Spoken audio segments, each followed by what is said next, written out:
कधीच नाही चुकणार तुमचे फेवरेट टीव्ही शोज झी5 सोबत, तेही एकदम फ्री।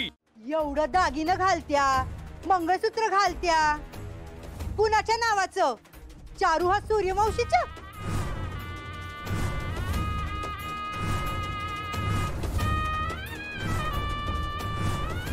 आणि ती शाळा काढली आ?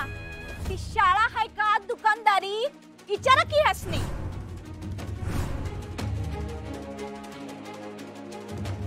एकीकडं शिक्षणाला नाव ठेवायची आणि एका बाजूला शाळा उघडायची। शाळा कसली, दुकान हाय ते।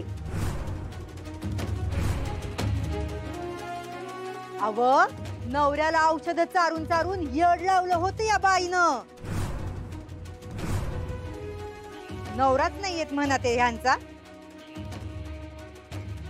मग काय यांना वाटणार आहे त्यांच्याबद्दल माया? नाहीतर काय?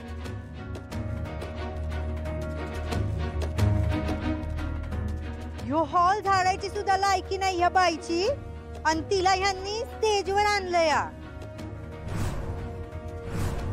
तुम्हासनी कळणार नाही ही बाई, हिथं खुर्चीवर बसायची लायकी हाय का या बाईची?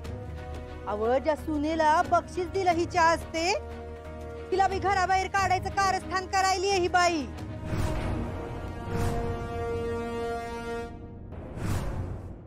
याच्यात काही औषधं लिहून दिलेत आणि मलमी लिहून दिलेत।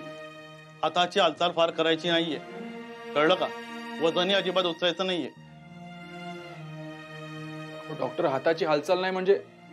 मी कामावर असतो तिकडे, थोडी हालचाल तर होणारच ना।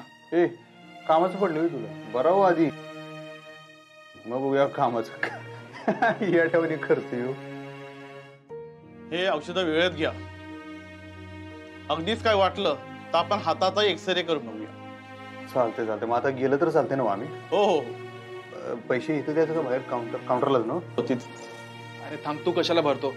मी भरतो। चल तू आधी, चल चल। भुवनेश्वरी हाय हाय, भुवनेश्वरी हाय हाय, भुवनेश्वरी हाय हाय, भुवनेश्वरी हाय हाय। ह्यांच्या हस्ते तुम्ही बक्षीस समारंभ करणार होता ना व? आता तुमच्या या प्रमुख पाहुण्यांचा आम्ही कसा सत्कार करतो ना ते बघाच तुम्ही। थांबा, ताई शांत।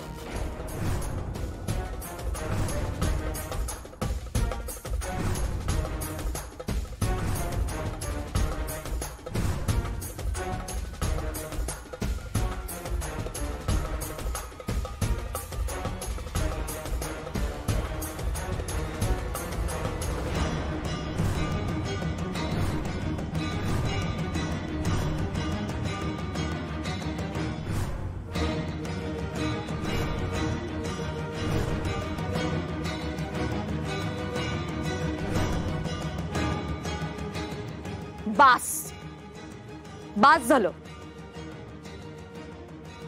खूप गोंधळ घातलाय तुम्ही।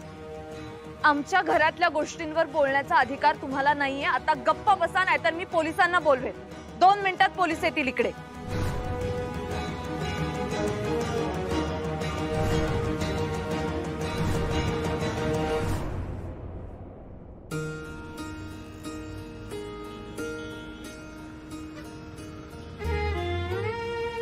ऐक माझं, मी रिक्षाने जातो घरी, तू जा। डोसक्यावर पडलीस काय ओंक्या? चल की मर्दा, सोडतो तुला घरला, चल। अरे ऐक माझं, तू जा कार्यक्रमाला। अरे तो बक्षीस समारंभ संपला असेल, आता तू कशाला लोड घ्यायला? चल की। अरे भावा, नसेल संपला, अक्षरा रागवेल तुझ्यावर। जा तू, ऐक माझं।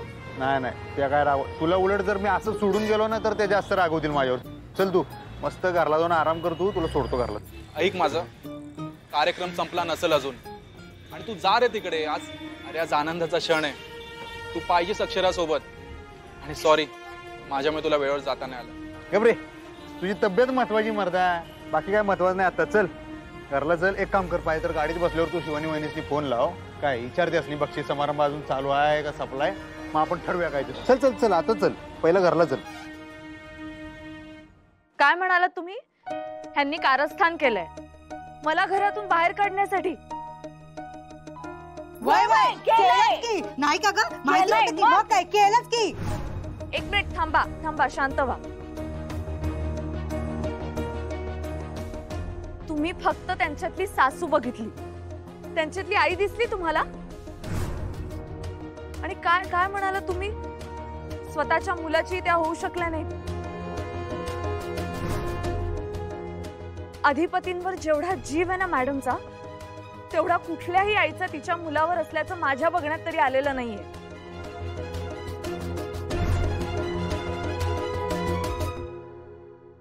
मम्मी हिला काय झालं अचानक? चावलं बिवलं का काय? मावशीची बाजू घेऊन बोलती. जिथं तिथं मधी मधी कडमडती. मस्त चाललं होतं का नाही आपलं? नाही तर काय. बघ तर ताईनं काय काय नाही केलं तिला छळण्यासाठी. घराबाहेर काढलं, 24 तास पाण्यात बघितलं, तिच्या वाईटावर टपल्यात आई. आणि ही तिचीच बाजू घ्यायला. सख्या आईपेक्षा जास्त प्रेम करतात त्या अधिपतींवर, आणि तुम्ही त्यांची लायकी काढताय.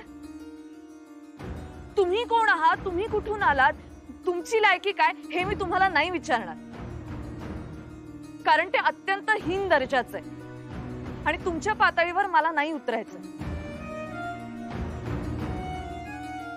पण तुम्ही मॅडमला अशा शब्दात बोलताय? हो, मॅडमनी आजपर्यंत इतक्या लोकांना सढाळ हाताने मदत केली आहे. त्या लोकांना जाऊन विचारा त्यांची काय योग्यता आहे ती. साधी गोष्ट आहे, एखादा साधा शेतकरी जरी अडचणीत असेल ना, तरी बियाणांपासून ते पिकांच्या कापणीपर्यंत मॅडम त्यांच्या पाठीशी खंबीरपणे उभ्या राहतात.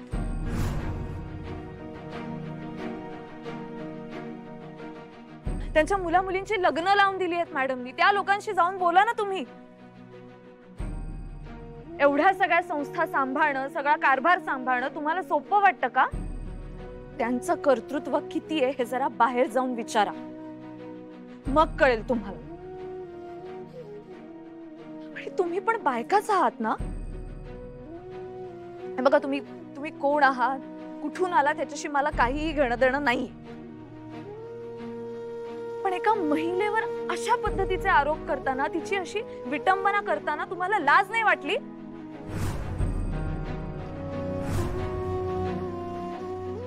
आणि अजून काय म्हणाला तुम्ही? हा, घरावर नागिणीसारखं वेटोळं घालून बसल्या त्या. तुम्हाला माहितीये, फक्त अधिपतींच्या प्रेमामुळे त्या घरात थांबल्या.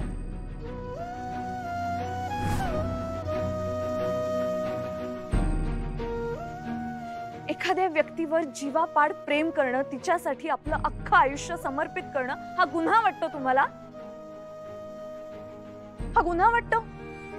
चारुहा सूर्यवंशी म्हणजे माझे सासरे यांच्या बायकोच्या अधिकाराने नाही, अधिपतींच्या आईच्या अधिकाराने ते या घरात राहतात. माझे सासरे जरी त्यांना बायको मानत नसले तरी अधिपतींनी त्यांना आई मानलंय. तो अधिकार त्यांनी दिलाय मॅडमला. आणि मुळात आमच्या घरातल्या गोष्टींवर बोलण्याचा अधिकार तुम्हाला कोणी दिला?